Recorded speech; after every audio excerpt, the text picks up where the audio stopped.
Capítulo 41. Fin del primer arco. Cúmulo de colmena principal Zerg, año 10 AC, después de la conquista, de acuerdo, no voy a negar que estaba muy decepcionado por haber perdido tanto a Judanus como a los leales. No me enojé, porque mis acciones no podrían haber impedido sus escapes. Una cosa buena era que el planeta ahora era mío. No quedaba ninguna otra especie viva en este planeta. Solo nosotros, los Zerg. Conociendo el diferente flujo de tiempo entre dentro de la tormenta disforme y afuera de ella, estaba perfectamente dispuesto a esperar a que la disformidad se disipara normalmente, porque eso todavía me daría mucho tiempo para prepararme. Por supuesto, estaba hambriento, y sin almas para consumir, estaba reducido a mordisquear la tormenta disforme. No era un hambre voraz, pero deseaba más poder. Quería poder para sobrevivir en esta galaxia hostil. Necesitaba ser poder para mi Swarm, y mi Swarm necesitaba ser lo suficientemente poderoso para luchar contra cualquiera que quisiera acabar con nosotros. La ingestión de Warp causó Daemonfall esporádico en todo el planeta cada vez que mordí la Warp Storm. Tomé trozos más pequeños y preparé cristales de Kaidarine adicionales para ayudar con la digestión. Además, mi Swarm comenzó a aumentar en número. Tenía 10.000 criaderos dedicados a producir solo Zerglings. Esto significaba que, dada la evolución actual de los Zerglings, podía producir alrededor de 4 millones de Zerglings cada 24 horas. Con las reinas ayudando con larvas adicionales, cada criadero mantuvo hasta 24 larvas cada 6 horas, y 4 Zerglings nacieron de cada larva, y tardaron 6 horas en nacer. Entonces, 10.000 criaderos x 25 larvas x 4 serguesnos por larva x 4 veces al día igual 4.000.000 serguesnos cada día de 24 horas. Dado que esto era solo para los serguesnos, y había otros grupos de criaderos, guaridas y colmenas que producían otras criaturas, el número aumentaba muy bien. También perforamos en varias regiones de paisajes volcánicos, exponiendo mucha lava para regurgitar recursos minerales. Usando los cristales de Kaidarin, comencé un experimento para coagular minerales de la lava y dejar que crezcan hasta convertirse en cristales minerales, similares a los del universo de StarCraft. Tuvo un éxito moderado, pero para poder usar esto en otros mundos no volcánicos, necesitaba un enfoque diferente. Mientras tanto, el nivel del mar se redujo considerablemente, pero no desapareció por completo. Después de todo, hice Zergs acuáticos, así que no quería matarlos sin razón. En realidad, no morirían, sino que simplemente se dejarían caer y no harían nada, y eso fue un desperdicio. En cambio, continuaron cazando cualquier forma de vida animal que quedara en las profundidades del mar y perforando agujeros volcánicos cerca de las fallas. El número de hidroliscos se mantuvo bajo, sin reemplazarlos excepto cuando su número se redujo demasiado. Los otros Zergs acuáticos también sufrieron un destino similar, a excepción de los Krakenlisks. Los Krakenlisks parecidos a calamares en realidad se estaban cultivando en grandes cantidades después de una nueva evolución. Me di cuenta de que Krakenlisks podría ser genial en el espacio, y dado que terminamos de conquistar un planeta, tenía mi Swarm listo para expandirse a través de este vacío hostil. Los nuevos Krakenlisks eran enormes. Los nuevos Krakenlisks ahora tenían casi 120 metros de largo, entre los cuales el cuerpo mide 50 metros y los tentáculos 70 metros. El rayo prismático dentro del cuerpo se mejoró y la armadura y el escudo aumentaron. La capacidad recién agregada de volverse invisible hasta 1 hora cada 6 horas iba a hacer que estas criaturas fueran una gran sorpresa para mis enemigos potenciales. Por supuesto, no descuidé a las criaturas menores. Mutalisks y Gatlisks ganaron nuevas evoluciones. Los cuerpos de los mutaliscos ahora tenían casi 6 metros de largo, y su cuerpo estaba cubierto con un caparazón ligero de panal con matriz psiónica para reforzarlo contra los ataques. Si bien carece de escudos, la matriz psiónica dentro del caparazón endurecería el caparazón contra los ataques y le daría al mutalisco una armadura regenerativa. El alcance del ataque también había crecido. Antes, Mutalisks y Gatlisks se veían obligados a bajar al suelo bastante cerca para disparar sus letales Glaive Worms, y eso había permitido a los orcos disparar sus armas para matar a los Mutalisks. Al actualizar el mecanismo de disparo de un simple espasmo muscular a una catapulta cargada psiónicamente, el rango aumentó de un rango máximo de 60 metros a un rango óptimo de casi 200 metros y un rango máximo de casi 250 metros. Gatlisks, aunque obtuvo las mismas mejoras que Mutalisks, también obtuvo una nueva habilidad. Ahora podían disparar su potente munición como una escopeta en circunstancias extremas. En lugar de disparar rápidamente Glaive Worms en sucesión, los Gatlisks no podían disparar hasta 30 Glaive Worms en una sola andanada mortal, y al ser lanzados por una catapulta psiónica, el alcance de este misil mortal aumenta a casi 500 metros con la capacidad adicional de rastrear el enemigo. Si se usa como una forma de fuego antiaéreo, los Glaive Worms explotarían cerca de los combatientes enemigos. Si se usa como un agente de penetración contra naves o portaaviones un poco más grandes, la bola de 30 Glaive Worms perforaría la armadura enemiga y explotaría dentro de la nave. Sería risible actualizar Mutalisks y Gatlisks sin actualizar Glaive Worms. Las Glaive Worms no estaban equipadas con el más pequeño Ser Kaidarin cristal cargado con energía psiónica. Esto permite que las Glaive Worms, ahora un poco más grandes y con aletas más largas, giren más rápido y reboten una vez más. Además, el cristal Kaidarine otorga a Glaive Worms un campo disruptivo delgado que le permite perforar la armadura enemiga. Esta fue una tecnología obtenida de la Power Sword de los humanos y Chaos Marines, e hice una versión biológica / psiónica. Además, las Glaive Worms no podían rastrear a los enemigos dentro de su alcance. Por lo tanto, los Mutalisks y Gatlisks ya no tendrán casi accidente porque un Glaive Worm dentro de un rango de 5 metros de un enemigo cambiará de rumbo y golpeará al enemigo. Los corruptores también se hicieron más grandes ahora, y con más tentáculos y más largos. Se movieron un poco más rápido, obtuvieron un escudo y ahora tenían la capacidad no solo de arrojar ácido de corrupción sobre el enemigo, sino que también podían formar una niebla resistente del ácido de corrupción. Esto permite que mis Ser creen un enorme campo de niebla donde cualquier enemigo que lo atraviese se debilitará. Junto con los corruptores, los devoradores también obtuvieron mejoras.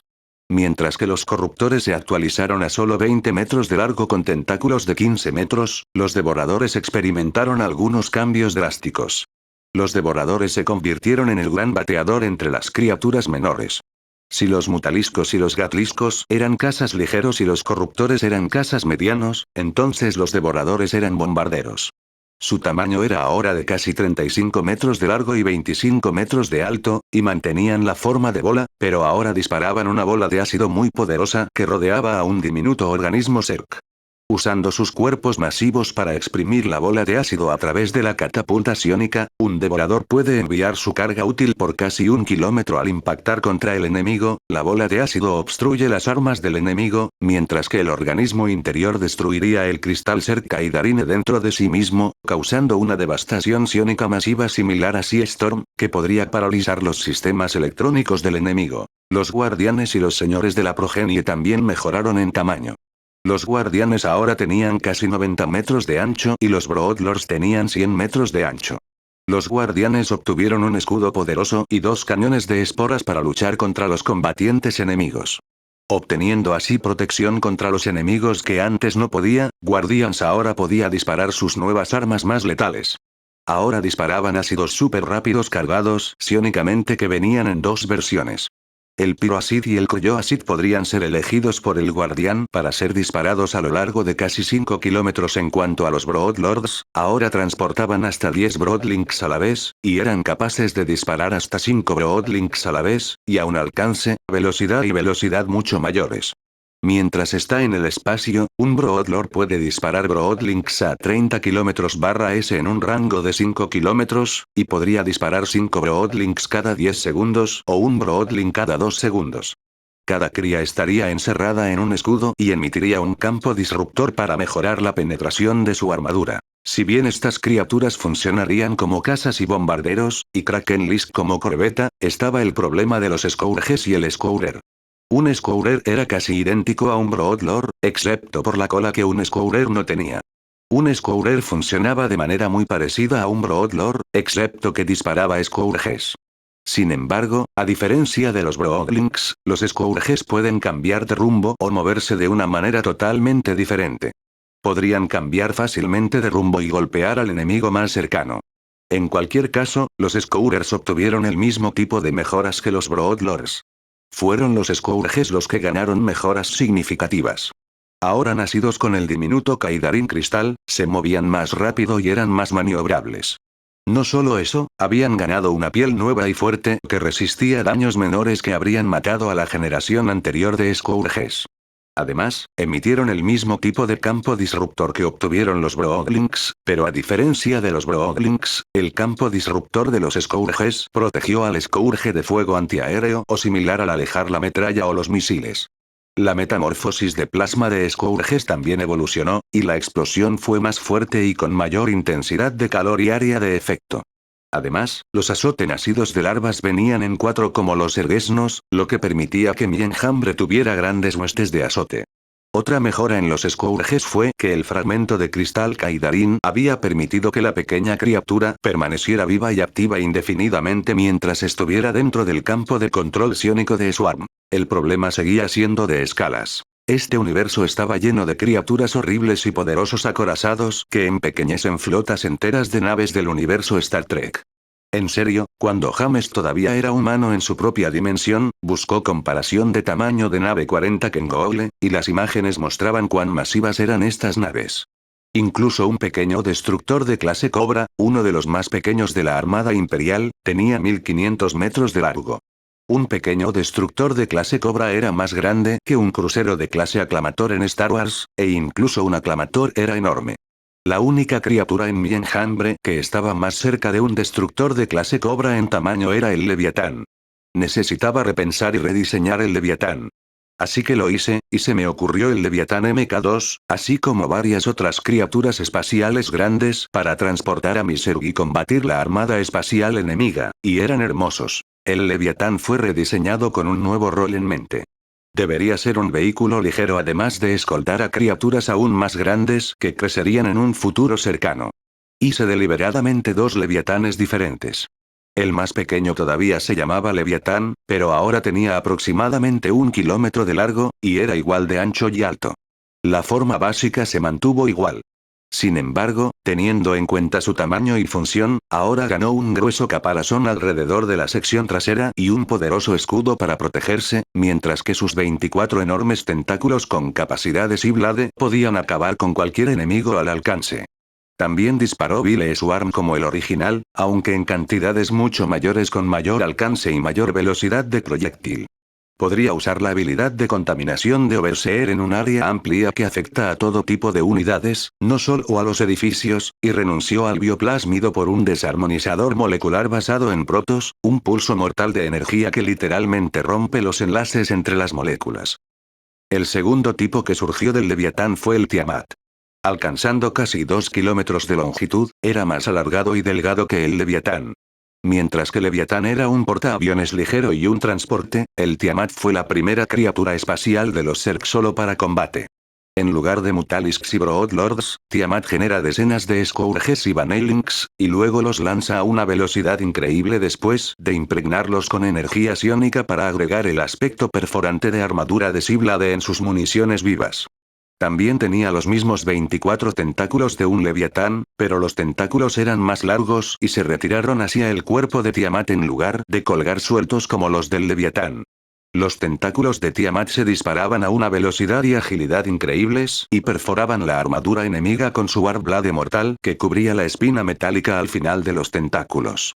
Más que eso, sin embargo, fue la cibernética con tecnología Protoss. Mientras que otras criaturas experimentaron con la fusión de la tecnología Protoss con Zerg, el Tiamat fue el primero en una escala y uso adecuados. En su espalda, había una docena de torretas de Protoss inmortal, aunque parecían más orgánicas, habiendo sido hechas por los poderes psiónicos del enjambre y a manos de cuerpos humanos sin cerebro. Estas poderosas torretas destrozarían a cualquier luchador que los enemigos pudieran enviar contra el Tiamat, mientras que la cabeza de dragón del Tiamat exhalaba grandes bolas de fase disruptor, muy parecidas a los proyectiles disparados por Photon Cannons, pero multiplicado en tamaño por un factor de 1000. 0. Año 20 AC, después de la conquista, entonces, han pasado como 20 años desde que ahuyenté a Judanus y eliminé a los orcos y demás. Ahora, el planeta estaba bastante superpoblado. Supongo que estaba sobrecompensando un poco. Había como 218.000 millones de Zerglings ahora. Había multiplicado la producción de Zergesnos hace unos 10 años, así que ahora había más. En realidad, también había muchas otras criaturas, ahora que literalmente cubrí cada pedazo de tierra expuesta con creep. También había miles de millones de otras criaturas, pero si contaba los drones y también las pequeñas criaturas menores, casi llegamos a una población de casi 900.000 millones. Sin embargo, hubo más agitación volcánica, ya que encontrar recursos minerales en la minería de superficie se había vuelto más difícil. Perforamos más profundo y con la perfección de la tecnología mineral coagulator, brotaron formaciones minerales en todas las regiones volcánicas, lo que facilitó que mis drones las extrajeran. En lo alto, la tormenta disforme se había retirado en gran medida del propio planeta. Mientras que la tormenta disforme una vez casi había tocado la termósfera de la atmósfera del planeta, ahora la tormenta disforme se había retirado casi 30,000 kilómetros del planeta a lo largo de los años. Me atribuyo el mérito ya que había seguido consumiendo Warp Storm a lo largo de los años. Por supuesto, no cometí el error de morder más de lo que podía masticar. Además, alimentados por los procesos de purificación y refinación de la tormenta disforme que he consumido, los cristales Kaidarin crecieron en proporciones inmensas en todo mi planeta. Al menos 1000 formaciones de cristales Kaidarin del tamaño de un criadero se encontraron en todo el planeta, particularmente en regiones donde frecuentaban Overmind y sus variantes. Estos cristales Kaidarin permitieron un procesamiento más rápido de la energía Warp con un volumen aún mayor. Sin embargo, la disformidad era infinitamente poderosa. No importa cuánto consuma, la disipación de Warp Storm solo se aceleró por un pequeño margen. Además, los demonios seguían llegando. Al menos los demonios fueron lo suficientemente amables como para que mis criaturas absorbieran su esencia una vez que ellos los mataron, pero aún así, las batallas continuaron cada vez que mordí un poco más de Warp Storm. Supongo que los demonios no estaban aquí solo para matar. También fueron atraídos por los inmensos talentos psíquicos de mis humanos. Había alrededor de 2 millones de ellos ahora, divididos entre unas 2000 aldeas diferentes. Cada aldea contenía 500 hombres y 500 mujeres. Cuando todo empezó, no eran más que niños muy pequeños. Entonces, tuve que alimentarlos, nutrirlos y educarlos. Sin adultos, su cultura original comenzó a desvanecerse rápidamente y solo unos pocos recordaban algo de antes. Dejo que los niños se vinculen con las criaturas Zerg. Muchos tomaron Zerglings como su criatura vinculada, mientras que algunos de los niños con mayores dones psíquicos tomaron cucarachas, hidraliscos, mutaliscos o incluso un ultralisco.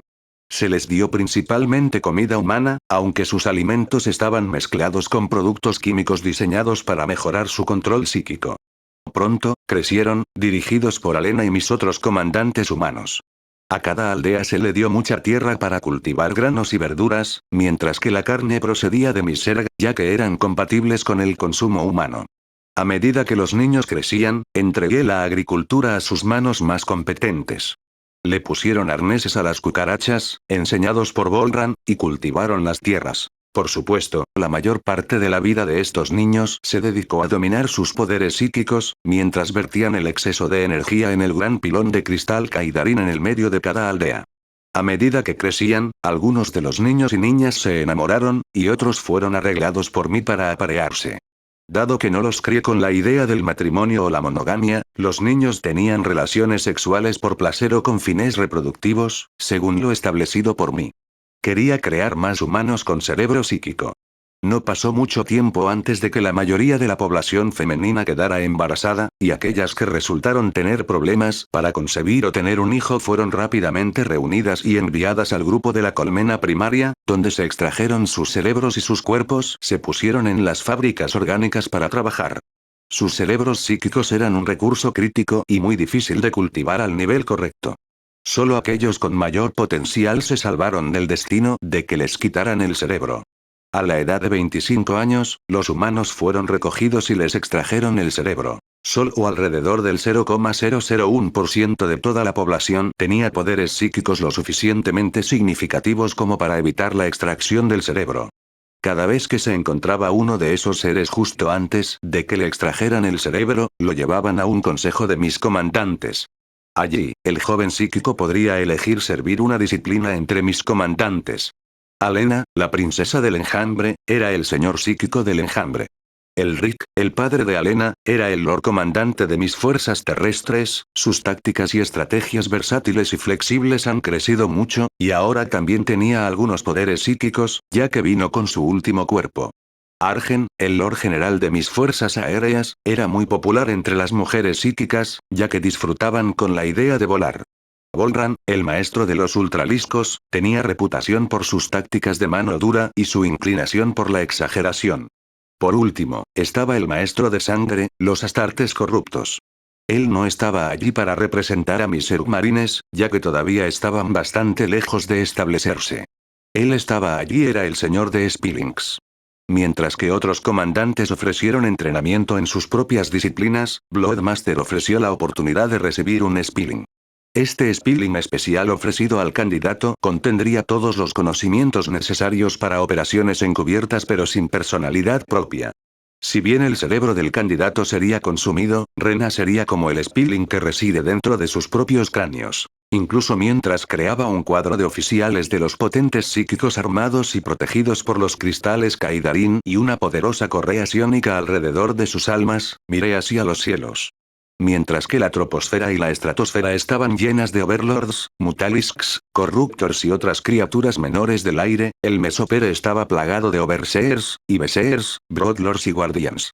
En la termósfera sobre ellos, estaban las criaturas gigantes. 1000 leviatanes y 200 tiamats flotaban allí, custodiando cientos de enormes capullos flotantes que colgaban en el aire.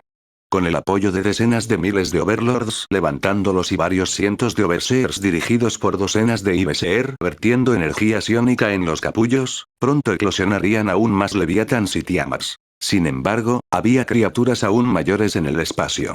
Más allá de la termósfera, se ubicaron una veintena de capullos enormes entre las piezas rotas de la nave imperial perdida de la que escaparon los humanos imperiales. Ya había resultados. Una docena de criaturas enormes que vagamente parecían libélulas gigantes flotaban allí, escoltadas por miles de mutaliscos. Estos eran raidens, llamados así por el dios japonés del trueno. Eran como libélulas gigantes de 3 kilómetros de largo con 4 pares de alas muy gruesas. Desafortunadamente, las alas no eran realmente para volar. Con una extensión de casi 1 kilómetro, estaban hechos de fibras altamente metálicas que sobresalían de un marco esquelético resistente. Cuando agitan estas alas, crean una verdadera tormenta de rayos que pueden enviar en cualquier dirección como una bola de rayos que puede paralizar cualquier sistema eléctrico desprotegido. Su cuerpo cilíndrico relativamente delgado, de solo 50 metros de radio, podría doblarse. Como una libélula apareándose, el Raiden puede poner un huevo en un segundo. El huevo tiene aproximadamente el tamaño de una cápsula de desembarco de los marines espaciales, pero en realidad es una bomba psiónica que explota de tal manera que una gran área a su alrededor se vuelve altamente volátil durante hasta una hora, a menudo abriendo decenas de grietas warp a través de qué demonios del caos podrían entrar en la realidad. Aunque aparentemente frágiles, estos Raidens estaban fuertemente defendidos. Protegidos a nivel básico con todo el escudo endurecido y el caparazón de Leviathans y Tiamats, los Raidens también están protegidos por poderosos campos electromagnéticos generados automáticamente por sus alas. Es tan poderoso que sospeché que las armas de rayos como lances se desviarían de él. Su cuerpo también está protegido por cientos de spore crawlers y torrecas inmortales, mientras que la cabeza del Raiden está protegida por una docena de tentáculos equipados con la matriz Prismatic Beam de Protoss Void Ray, lo que permite al Raiden atacar a grandes enemigos en combate cuerpo a cuerpo también. El barco Colmena era el siguiente nivel. Ahora, el nombre Ive Ship está en todas partes, y tomé uno. De hecho, tomé el diseño de la nave White Eve de Stargate Atlantis como base para esta criatura en particular. Tomó la forma general de daga, con dos grupos de músculos principales formados en paralelo, y con la sección central abierta para funcionar como perchas. Las naves Colmena de espectros tenían esos diminutos módulos que sobresalían del costado, pero mi nave Colmena tenía una docena de tentáculos gigantes con guardianes pegados en el extremo, lo que permitía que la nave Colmena disparara una andanada mortal de rayos de ácido cargados psiónicamente en cualquier dirección, y los tentáculos se retraían cuando innecesario. La parte inferior de un White Eve Ship tenía dos grandes módulos circulares, probablemente un motor de gravedad que permitiría que el White Eve Ship aterrizara y despegara. Mi nave Colmena no aterrizó en planetas, así que puse algo de capacidad de bombardeo orbital allí. Decenas de poros en esos módulos dispararían grandes pero lentas bolas químicas encerradas en una delgada membrana reforzada por energía psiónica. Una vez que se rompe la membrana, el químico se unirá con el fragmento de Kaidarine en su interior y explotará como una bomba de combustible y aire, pero con un pulso psiónico que quemará cualquier escudo menor. Entonces, los marines espaciales y los marines del caos tendrían que olvidarse de sobrevivir de alguna manera a los ataques orbitales por los poderes de sus preciados halos de hierro o Rosarius. Además, la nave Colmena Zerg también funcionaba como transporte pesado. La sección que formaba el espacio vacío en la sección frontal de la nave estaba revestida con una docena de Greater Spires especialmente modificados, y contenían dentro de ellos capullos de Mutalisks y Gatlisks por cientos, y con la capacidad de generar cientos más en cuestión de minutos. El espacio vacío era en realidad un lugar útil, ya que mi nave Colmena era capaz de dar a luz leviatanes. 3 leviatanes podrían caber en ese espacio, lo que es indicativo del tamaño de casi 8 kilómetros de largo de la nave Colmena Zerg. A lo largo del casco protegido por caparazón y creep, había miles de spore crawlers y spine crawlers, defendiendo la nave de los cazas enemigos o de las unidades enemigas desembarcadas. A lo largo de los costados de esta enorme nave había 200 torretas inmortales, 100 torretas ubicadas a cada lado. Proporcionarían la capacidad de andanada de la que tanto carecen mis criaturas espaciales. Sin embargo, las armas principales de la Colmena Zerg no eran sus mutaliscos ni las torretas inmortales. Las armas principales fueron los cientos de agujeros en la totalidad de la nave. Estos agujeros eran lo suficientemente grandes como para caber en un ultralisco, y desde ellos, la nave Colmena dispararía Pestelings especialmente evolucionados a casi una décima parte de la velocidad de la luz a lo largo de casi 10,000 kilómetros. Estos cañones Pesteling funcionan de forma muy parecida a los cañones de riel, pero utilizan poderes iónicos para disparar una bola formada por un fragmento de Kaidarin y una docena de Pestelings especiales muy grandes con un ácido especial en su cuerpo. Los poderes iónicos del fragmento de Kaidarin forman una bola de escudo que protege su carga contra la defensa puntual enemiga. Una vez que alcanza el objetivo, los fragmentos de Kaidarin explotan y envían a los Pestelings para que se extiendan en un círculo perfecto de 10 metros de radio, donde explotaron en una lluvia de nubes ácidas. En lugar de disolver el casco del enemigo, esta nube de ácido reacciona con los granos de los fragmentos de Kaidarin explotados para sufrir una fisión nuclear. Entonces, básicamente, mi Sergive Ship disparó un arsenal nuclear contra las naves enemigas. Además, los cañones Pesteling disparan en modo antiaéreo, donde lanzan una bola de azote. Ahora, aunque mis naves Colmena iban a ser enormes, todavía eran pequeñas. Apenas igualaron a las naves imperiales. Cuando vengan los tiránidos, vendrán con Ive Ships de un tamaño simplemente gigantesco que ni siquiera yo podría concebir en este momento. Tenía otros diseños, pero llevaría más tiempo. Dejando la construcción de mi flota espacial a mis Iveseers, pasé al tema de los planes futuros. Iba a invadir la galaxia como nunca antes había sido invadida. A diferencia de los Eldar, los tiránidos, los necrones, los Tau, los imperiales y el caos, teníamos algo más para los viajes más rápidos que la luz. Podríamos formar agujeros de gusano, construir puertas de disformidad protos, que funcionaban con principios totalmente diferentes, o podía enviar una criatura especial y hacer una recuperación masiva.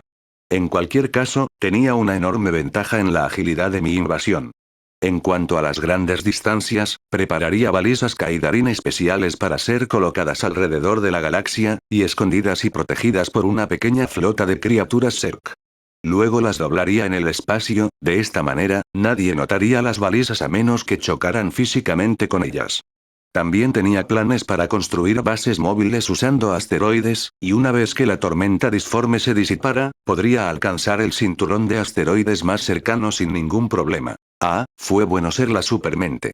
Fin del capítulo 41, fin de la parte 1. Más Astrópata Comunicae 738 M41, 945 a 85, 42 a más. Remitente. Inquisidor Lord Vaigal Mitron, Ordo Hereticus Receptor. Inquisidor Adriano, Ordo Xenos más ubicación. Segmentum Pacificus, recipiente, Inquisition Black Ship Boundless Ate, pensamiento del día. Expulsar al mutante, al traidor, al hereje. Por cada enemigo exterior hay 100 dentro. Más relativo a Subsector Istandor, Sector Riax, Segmentum Pacificus más Adrián, mi viejo amigo. Hemos recibido una palabra del interrogador Yelk del Inquisidor Namón, Ordo Hereticus más Namón está desaparecido, se presume muerto más ha estado investigando un aumento en las rebeliones heréticas en el sector Riax y los subsectores circundantes más Istandor subsector se ha quedado en silencio más el sector Riax debe ser defendido. Es el último sector imperial de la región más si el sector Riax cae y Forge World Ring IV y Ibe World Riax y caen, entonces sería un desastre más los subsectores Murone y Rox están en su mayoría en manos de los orcos, y el comando del Segmentum ha enviado una flota de liberación más los subsectores Iduras y Citron son medio devorados por Warp Storm de Zik. 2911, 3. Fauces de Kalimas el subsector Istandor es el último subsector libre que proporciona cantidades masivas de municiones al sector Riax más hay que defenderlo. Más ha llegado un informe inquietante. Ataques xeno desconocidos alrededor del subsector Istandor antes de que se silencie más no hay ningún inquisidor del Ordo Xenos cerca de allí, y tú eres el único en el Segmentum en el que puedo confiar más cualquier recurso que necesites, lo tendrás más emperador protege. Más finalizar comunicaciones. Capítulo 42, parte 2. Vía Láctea. Segmentum Pacífico. Subsector Penedros. Sistema Urdrosia. 738.739 M41. La Thunderaut con las marcas de los Templarios Negros finalmente logró llegar a la nave solitaria en el otro lado del planeta Urdrosia II, un mundo volcánico que hervía en constantes tormentas de fuego. La atención imperial no estaba en el planeta inhabitable sino en su única luna, Urdros Alpha, una luna rocosa con enormes cantidades de prometio enterrado bajo su fina corteza. Un solo puerto estelar con una fortaleza de la Guardia Imperial, 3 enormes ciudades abovedadas, 7 importantes estaciones de refinación y 3000 bombas automáticas cubrían la superficie de color monótono de la Luna mientras continuaban exportando el combustible por todo el sector, particularmente a Hydrapur, el Segmentum. Fortaleza y la base de la flota de la Armada Imperial del Segmentum. Muchas naves atravesaron esta luna en busca de combustible, y si fueran piratas o del caos, serían derribadas por los 72 satélites de defensa automáticos montados en lanzas construidos durante las primeras épocas del Imperio. Fue aquí donde el crucero de asalto de los Templarios Negros salió de la disformidad y envió al prisionero solitario a bordo de su Thunderauk. Ya no consideraban al hombre como un prisionero, pero dado que todavía estaba técnicamente bajo sospecha, tenían que vigilar con cautela al hombre, a los Astartes. La Thunderauk llevaba nada menos que al capitán Titus de la famosa 2 Compañía del Ultramarine. Durante casi 5 años, el inquisidor Trax lo había investigado por el cargo de que estaba contaminado con Warp. Siendo del Ordo Hereticus, el inquisidor Trax intentó obtener cualquier señal herética del capitán, pero resultó estar limpio. Entonces llamaron al Ordo Mayeus y, de nuevo, estaba limpio. Sin embargo, algo sucedió. Quizás fue la política de los altos señores, o que los ultramarines habían seleccionado un nuevo capitán para la 2 Compañía. Titus no había sido informado de que ahora había perdido su lugar entre los ultramarines, y el inquisidor no tenía idea de qué hacer con el capitán. Si iba a ser declarado completamente limpio, entonces los ultramarines podrían acusar a Trax de acciones inapropiadas, particularmente ahora que Leandros fue declarado hereje por el nuevo capitán de la 2 Compañía. Debido a esto, Trax ahora parecía un tonto que creyó la palabra de un hereje para acusar a un justo capitán de la 2 Compañía Ultramarine. Quizás fue una suerte que alguien solicitara la persona del capitán Titus, y Trax se alegró de entregárselo. Hemos llegado. El piloto de los Templarios Negros informó a los 5 Astartes en la sección de carruajes. Gracias, hermano. Capitán Titus, ¿estás listo? El mayor de los iniciados Templarios Negros habló con Titus. Siempre estoy listo, pero no puedo dejar de sentir curiosidad por saber a dónde me envían con todas mis armas y equipo de guerra. Nos acercamos a una nave designada Odio Ilimitado, una nave negra de la Inquisición. Otro turno de interrogatorio de la Inquisición. No conocemos a ninguno de los 2 capitán. La Thunderauk aterrizó con un ruido sordo y los 5 infantes de marina descendieron por la rampa hasta la cubierta del hangar donde un hombre con una armadura de caparazón profusamente decorada con capa y capucha los saludó con 4 servidores armados. El hombre encapuchado tenía un sello de la Inquisición en el pecho, pero claramente este hombre no era un inquisidor. Lords Astartes, bienvenidos a la nave de mi maestro Odio Ilimitado de Ordo Xenos. Tito desconcertado. ¿Ordo Xenos? El hombre asintió. Sí, capitán Titus. Por favor, acompáñenme a ver al inquisidor. Señores astartes de los Templarios Negros, el Inquisidor les agradece sus esfuerzos y ahora pueden regresar a su nave. Los Templarios Negros negaron con la cabeza. Aunque ha sido absuelto, no hay declaración de su inocencia. Debe ser custodiado por astartes. El hombre encapuchado se rió entre dientes. Tenemos astartes a bordo, mis señores. Los guardianes de la muerte son bastante capaces de encargarse del capitán Titus en caso de que ocurra lo improbable y se vuelva salvaje. Entonces los templarios negros vieron a 5 astartes saliendo de las sombras. Titus notó rápidamente que había novamarines, Consuls, Ángels en Carmine, Executioners, y el bibliotecario solitario que aparecía detrás del hombre encapuchado era un Dark Angel. Después de un momento de tensión, los templarios negros bajaron sus vólteres y dejaron a Titus con los guardianes de la muerte. Al ver partir a la Thunderauk, el hombre encapuchado se levantó la capucha y se presentó. Bienvenido a bordo de Odio Ilimitado, Capitán Titus. Soy el interrogador Godwinson. Si me sigue, lo llevaré a ver al Inquisidor ahora. Gracias, interrogador. Titus notó que el equipo de la Guardia de la Muerte se había retirado rápidamente a las sombras. Cuando la puerta se abrió y reveló una gran sala de conferencias con un poderoso dispositivo de visualización holográfica en el medio, Titus notó rápidamente que ya había un hombre en la habitación, y al ver una servoarmadura ornamentada con un gran símbolo de la Inquisición, no tuvo más remedio que creer que este hombre era el Inquisidor. El hombre levantó la vista del libro que había estado sosteniendo en su mano. Bienvenido, Capitán Titus. Espero que su transporte desde Vaca haya sido lo suficientemente agradable, dijo Adrián mientras sonreía ampliamente y le ofrecía a Titus un asiento a su lado. Fue un buen viaje, pero largo, Inquisidor. Titus dijo mientras se sentaba, su armadura resonando levemente. Hizo una nota en su cabeza para engrasar adecuadamente la armadura la próxima vez que lo hiciera. Desde Graia, no tenía oportunidad de mantener su armadura correctamente, y el sonido probablemente era el disgusto del espíritu mecánico de la servoarmadura. Bueno, al menos has sobrevivido a las manos incompetentes de Crack sin sufrir lesiones permanentes. Escuché que sus métodos son bastante extremos. Adrián habló con palabras veladas que no mostraban una verdadera hostilidad hacia el Inquisidor Trax ni hacia Titus. Pueden ser extremos, pero pude soportarlo. Me fortalecí y mi fe permanece pura. Titus dijo suavemente, recordándole una vez más a Adrián la humildad de Titus. A pesar de ser un marine espacial, Titus seguía siendo humano y carecía de la arrogancia de muchos de sus hermanos de batalla, sobre todo porque era de los ultramarines. Los ultramarines a menudo se consideraban los supremos entre los adeptus astartes, lo que a veces se ganaba la enemistad innecesaria de otros astartes. Adrián sonrió más ampliamente. Le gustaba Tito. Había oído hablar de sus acciones en Graia, pero este Astartes tuvo la humildad de aceptar el juicio de la Inquisición, incluso en tales circunstancias. Ofreciendo a Titus una bebida con cafeína, el inquisidor de Ordoxenos se sentó en su propio asiento y volvió la cabeza hacia Titus una vez más. Estoy seguro de que te estarás preguntando por qué no te devolvieron a tu capítulo y, en cambio, te entregaron aquí, en mi nave personal Odio sin límites, en las profundidades del Segmentum Pacificus. Seguramente, si todas las sospechas sobre tu persona han desaparecido, habrías sido libre de volver a tu capítulo. Me preguntaba por qué no volví a mi capítulo. Mis hermanos de batalla aún podrían usarme. Tal vez no se haya enterado, Capitán Titus. Su protegido, el veterano sargento Cato Sicarius, ha sido ascendido a su antiguo puesto como capitán de la 2 compañía. Para muchos, ese ascenso es bien merecido de su parte, y algunos mostraron penas de su ausencia. Por supuesto, un capítulo poderoso y antiguo como el suyo, los ultramarines, debe tener su capitán en su lugar.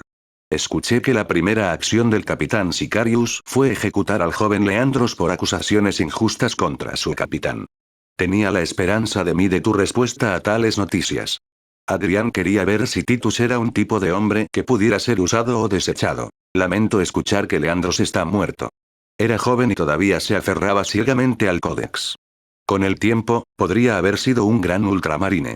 Dijo Titus, aparentemente entristecido por la noticia. Adriano quedó bastante satisfecho con la respuesta de Tito. Sonriendo un poco, Adrián habló más sobre la situación de Titus. La Inquisición ha sido informada de una amenaza xeno en los rincones más alejados del Segmentum Pacificus, pero no tenían a nadie que se ocupara de ella, en una ubicación tan remota. Mis contactos en la Inquisición me pidieron que tomara el caso como no había otro inquisidor del Ordoxenos cerca. A cambio de mis servicios, he solicitado que me transfieras tu persona, para que pueda juzgarte en el campo de batalla. El juicio final sobre ti no se ha hecho, y en tiempo, será mi deber ver si eres verdaderamente fiel. Luego, mientras tomaban otro sorbo de té, la puerta se abrió con un suave sonido mecánico y apareció el interrogador Godwinson con varias placas de datos. Ah, ¿conoces a mi interrogador? ¿No es así? Ha venido con los materiales informativos para nuestra misión. Estoy seguro de que te gustaría saber de qué se trata todo esto. Solo tenemos que esperar a que otros, aquí están.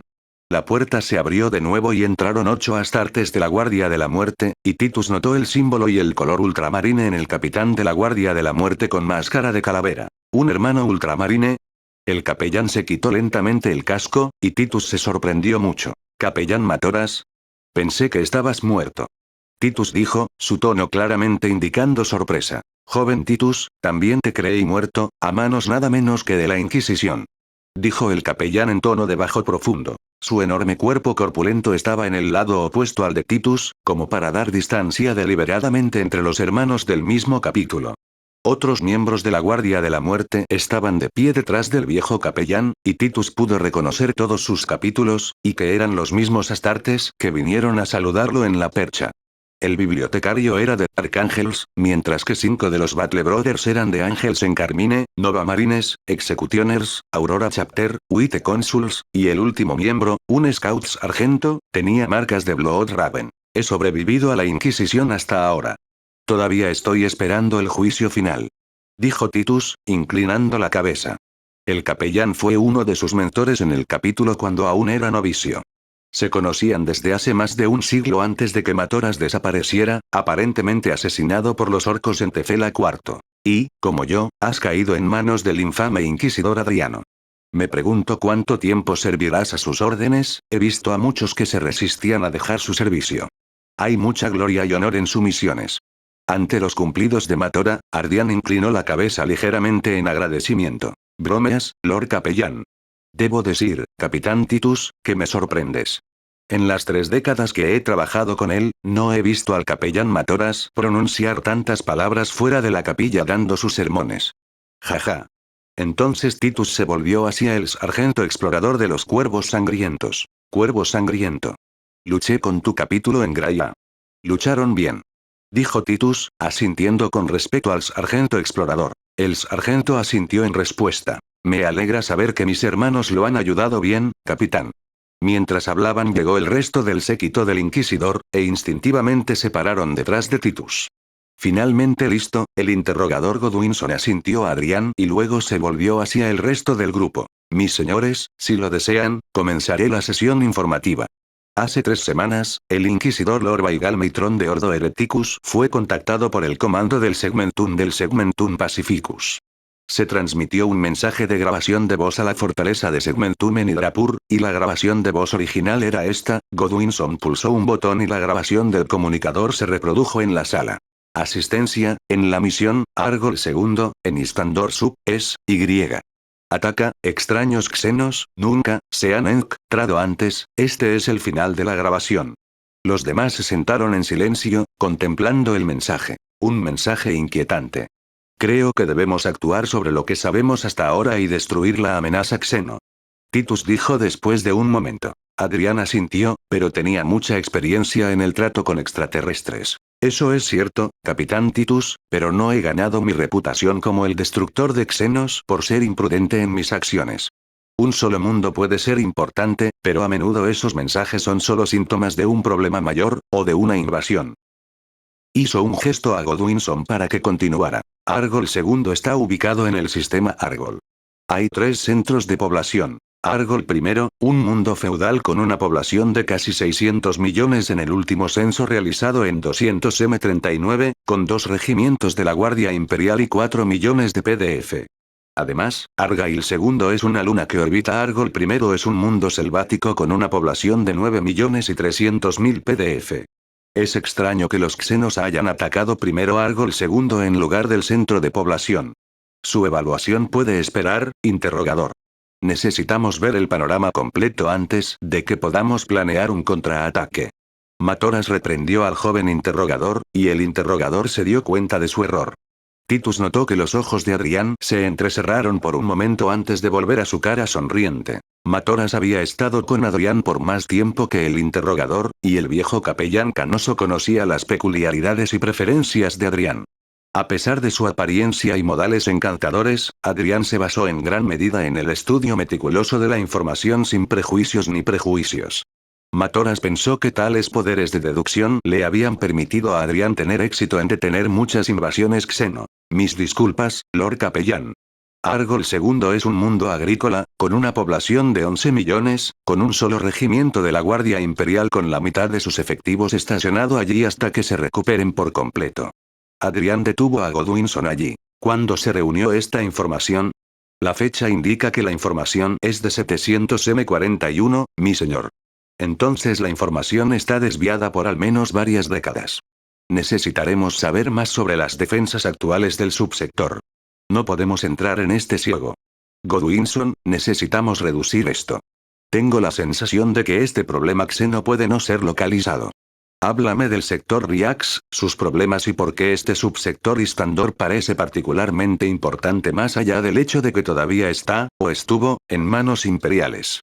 Otros estuvieron de acuerdo, al igual que Titus. Godwinson cambió rápidamente la placa de datos que tenía en la mano. Sector Riax, que consta del sector Riax propiamente dicho, el subsector Iduras, el subsector Irox, el subsector Istandor, el subsector Muran y el subsector Citron. Ubicado en el borde del Imperium y el Segmentum. El sector contiene 32 sistemas poblados, esto incluye varios activos estratégicos clave como Mundo Forja y Narve en el sistema Riax, Mundo Industrial y Sal, que es la luna del mundo Colmena Istandor II en el sistema Istandor.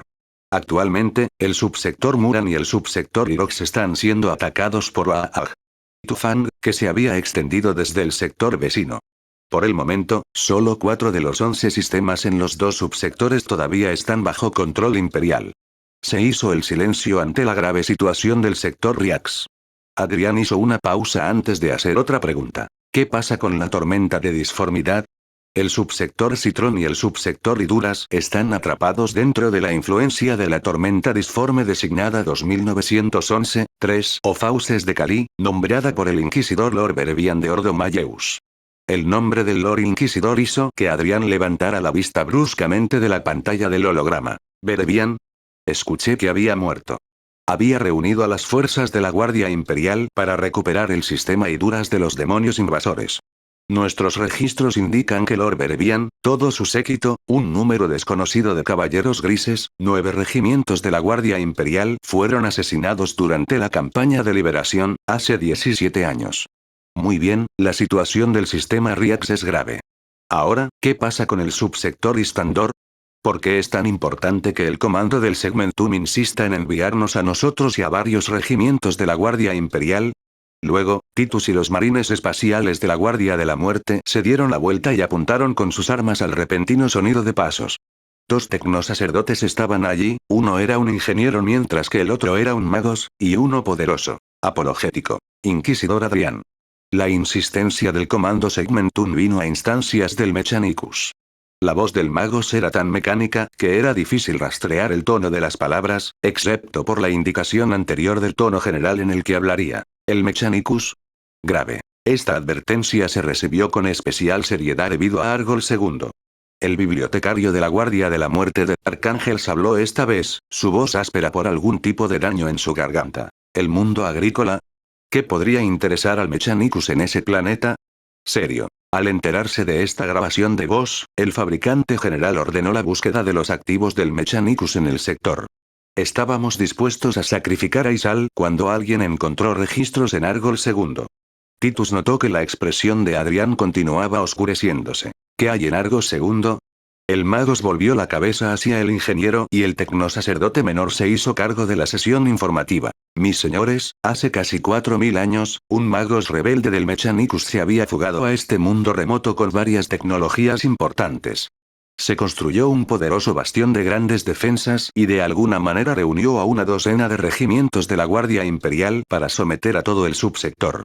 Esta regla utilizó la capacidad de fabricación de Isal y la población de Istandor II y los minerales de Aalan Bey VI, alimentos de Vika y Argo II para labrarse un pequeño imperio. Muchos miembros rebeldes de Mechanius se unieron a él. Allí, llevaron a cabo terribles experimentos y desarrollaron tecnologías demasiado asquerosas para siquiera pronunciarlas. Si las fuerzas imperiales hubieran asaltado el planeta, las pérdidas habrían sido devastadoras. Afortunadamente, este rebelde magos fue asesinado por un agente de Officio Assassinorum cuando había dejado brevemente Argol II. Una vez que se hizo, sus fuerzas se dispersaron y se recuperó el subsector. Algo hizo clic en su cabeza y el capitán Titus llegó a comprender por qué Argol II era importante. ¿Qué elemento hay que hace que el planeta sea tan importante? Nuestros registros indican que los rebeldes magos se habían fugado con al menos una docena de ojivas de virus bombs, exterminatus grade. La conmoción descendió sobre los que estaban en la reunión. Si las ojivas se mantuvieron adecuadamente, aún deberían poder destruir una docena de mundos. Si el caos o los orcos, las terribles ideas comenzaron a florecer. Peor aún. ¿Peor? ¿Quieres decirme que hay algo peor que 12 bombas de virus grado exterminatus robadas? Kirgus, el sargento explorador del cuervo sangriento, rugió horrorizado. El magos en cuestión era un magos biologis, y podría ser que hubiera modificado el virus a una versión aún más potente. El silencio continuó. Entonces Adriano habló en voz baja, pero fue escuchado por todos. Nuestra prioridad ha cambiado. Magos Axcand, debes informar esto al comando del Segmentum y a los altos señores. Sorprendido. El honor del Mechanicus.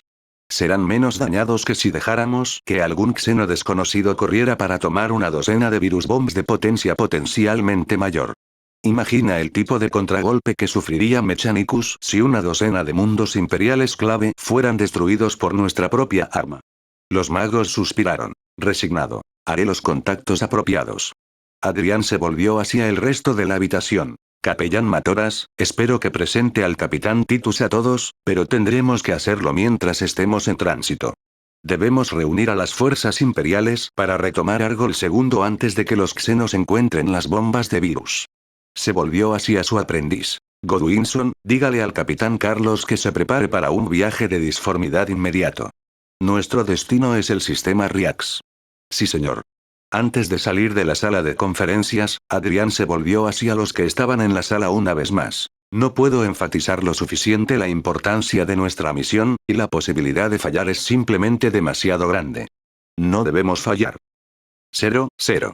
Vía Láctea. Segmentum Pacífico. Sector Riax propiamente dicho. Sistema Riax. Riax tercero, sector capital. 829.739 M41. El viaje de un mes en Warp debería haber dado mucho tiempo para prepararse, pero como siempre, Warp nunca fue tan amable. Para cuando Boundlessate había salido de Warp, en realidad había pasado un mes, pero solo habían pasado 7 días para los que estaban a bordo. Apenas hubo tiempo suficiente para prepararse. Sin embargo, se las arreglaron. El capitán Titus se convirtió en parte del séquito del Inquisidor. Adriano mantuvo un grupo decente de séquito con él, y con la incorporación del héroe de Graia, el poder del grupo había crecido enormemente. El primero de la comitiva fue el interrogador Godwinson, un joven de 30 y tantos años, que había asumido el cargo de interrogador cuando un comando orco disparó en la espalda a un interrogador superior. Godwinson luego salvó a Adrián de los Eldars oscuros, por lo que se le concedió su posición.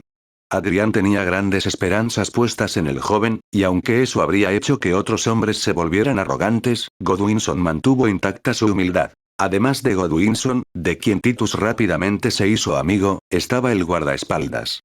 Lobos Numos era un Kasrkin de Cadia. Este guerrero silencioso estuvo con Adrián durante tanto tiempo como Matoras ha existido. Salvado de una muerte segura por Adriano en circunstancias desconocidas, continuó protegiendo a Adriano durante muchas décadas. Luego estaba Alexandros Filis, el piloto del Thunderhawk de Atbringer personal del Inquisidor. El Enginseer Machas y el Magos Biologis Axcand también formaban parte del séquito de Inquisidor.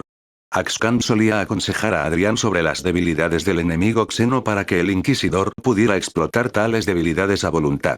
Ahora, el capitán Titus se había unido al grupo, fortaleciendo su poder de fuego que antes carecía. Aunque el séquito del Inquisidor carecía de poder de fuego, eso no significaba que el Inquisidor careciera de mando de artilleros pesados. Con él estaba el equipo de eliminación de los Guardianes de la Muerte dirigido por el capellán Matoras y el epistolario Arax. El Kill Team incluía al sargento explorador Kirus y los hermanos de batalla Iskansis, Julians, Araxis, Marcus y Valenis. El capellán Matoras era un antiguo capellán de los ultramarines. Era muy respetado y uno de los alumnos estrella de Hortan Cassius, el actual maestro de santidad de los ultramarines. Matoras era un gran guerrero y un gran capellán, y podía reunir a los hermanos de batalla incluso en la peor invasión de la derrota. Fue a través de Matoras que Titus se familiarizó con otros miembros de la Guardia de la Muerte. El epistolario Arax era de hecho de los Ángeles Oscuros, y había estado con los Guardianes de la Muerte durante casi un siglo, y había sobrevivido a varios enemigos hasta el momento. El sargento explorador Kirus pertenecía a los Cuervos Sangrientos, y este hombre solemne y sumamente peligroso iba a ser un buen aliado en el campo de batalla. Iskansis era de Ángels en Carmine, y prefería el cuerpo a cuerpo, siempre portando una espada sierra y una pistola Volter, a pesar de que su posición le permitía elegir armas más elaboradas o poderosas. Julians era de Nova Marines. Era un infante de marina de asalto antes de ser reclutado por los Guardianes de la Muerte, y ahora había servido a las órdenes de Adrián durante casi una década.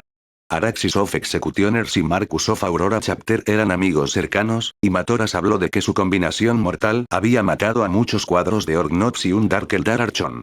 Finalmente, el único devastador entre el de Atuatch Kiltean de Adrián era el hermano Valenis de los cónsules blancos, y tenía fama de ser una mano firme y una cabeza tranquila incluso en medio del caos de la batalla.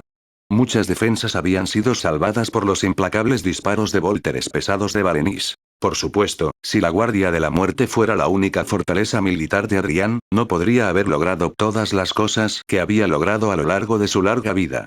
Sin siquiera contar a los oficiales y soldados de la Armada Imperial, cuyo número ascendía a más de 200 hombres, tiene bajo su mando una pequeña pero élite de tropas inquisitoriales.